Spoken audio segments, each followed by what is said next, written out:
E te rai te pene maha. Te enemi o te ati iuta i te teoteor ai ratou ia are te ha tā te tāra. I te aera te mau enemi o iuta e tō peni amina e te whaati arato te pau i te hierono te atua o i te raera no Jehova. Ua haere mai rato ia te rupa pera e te wheiar a tiramatahi a pōra, e ua prau atura ia rato.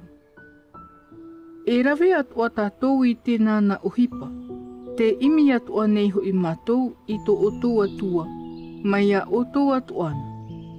E ua hopoi mātou i te tutia nana, mai te ano tau mai au te ar i o aturara, o e tara hatona, te iarata i mai a mātou i o nei.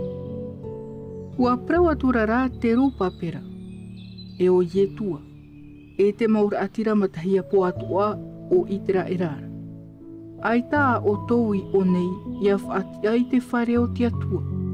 Nā mātou i hora e patu i te whare o te atua o itera era o Jehova. Te whaawahia mai mātou e te ar ira e turo, te ar i o peretia. Ua haa paruparu maira te whea whenua i te rima o tō iuta.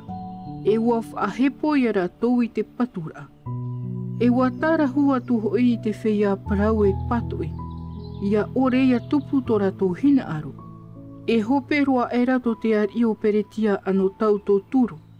E tānu atura i te hau o te ar i o peretia arau tāriu. E tai ere i te hau o aha tueru. I te mata mua o tōna hau. Ua papa i hora ratou i te prau pari i tō Iuta e tō Jerutarema. E tai ere i te ano tau ia are te hata teta. Ua papa i hora piterama e o mitera tata. E o tape era, e tō rato atuara. I te ar i o peretia, ia are te hata teta. I papa i parau aramahia, e ua iritihia hui te reo aramara. O rehuma te tata manara, e o timi tai papa i parau.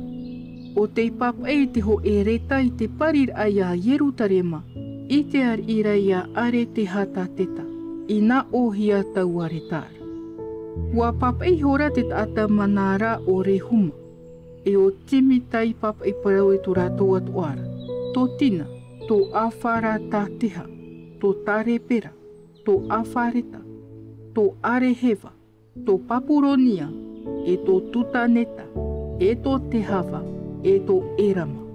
E te mau whenua i hopo hia mai te tatarahi manara o a tēnā pera.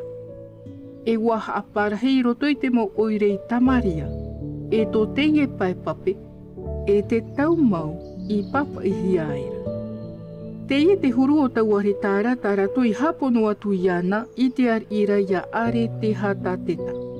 Tō oene mau tāwini te mau tāta o teie pai pape, e te tau mau i papa i hiaira. Ia i te mai oe e te ar ie, o te mau ati iuta i haere mai o nei, mai ona mai ia oena. Te ie mai nei te Jerutarema te patuf aho nei i te oire orure hau e te inora. Waha a mauhia te niu i taua oireira, e wa whatatai te patu i te au. Ia i te mai hui oe e te ar i. E i whaati ahia te ienei oire, e iauti te aua, e ore rātou e horo o mai i te tero, e te tau a au whau, e te mau peu. I te ihora te tau a te ar i hap o hiara.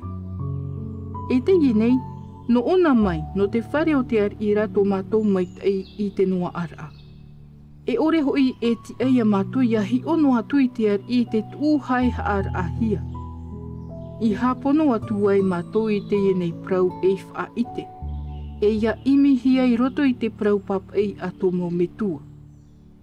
E i te ai a oe i roto i taua prau papeira, e i te oe e oire orure hau taua oire nei, e te hamani ino i te huiar i e te mau whenua, i roto i taua oire ra te prau orure hau mai teito mai i te whaatupur ahia.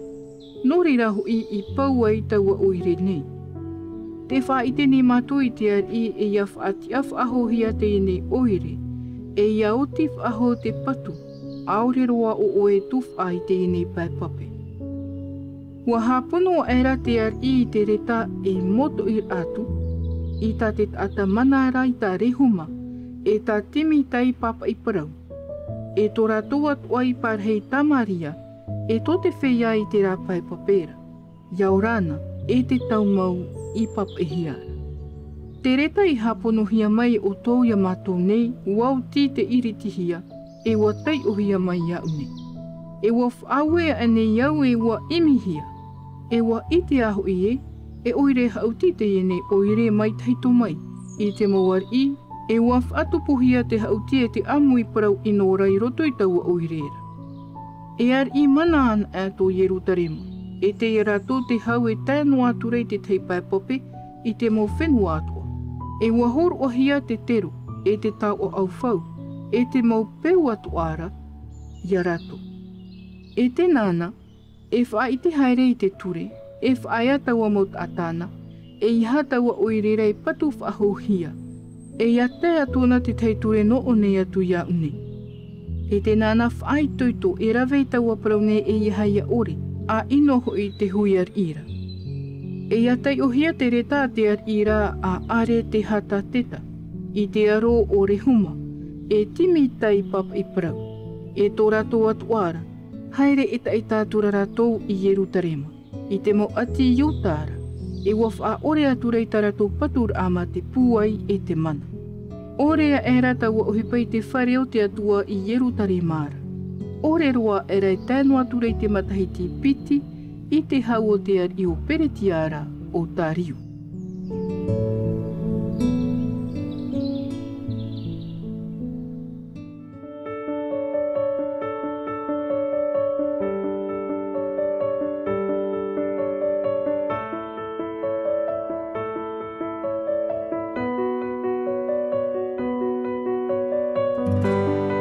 C'était votre lecture quotidienne de la Bible en langue tahitienne proposée par le Centre Média Adventiste, disponible en replay sur cma.adventiste.pf.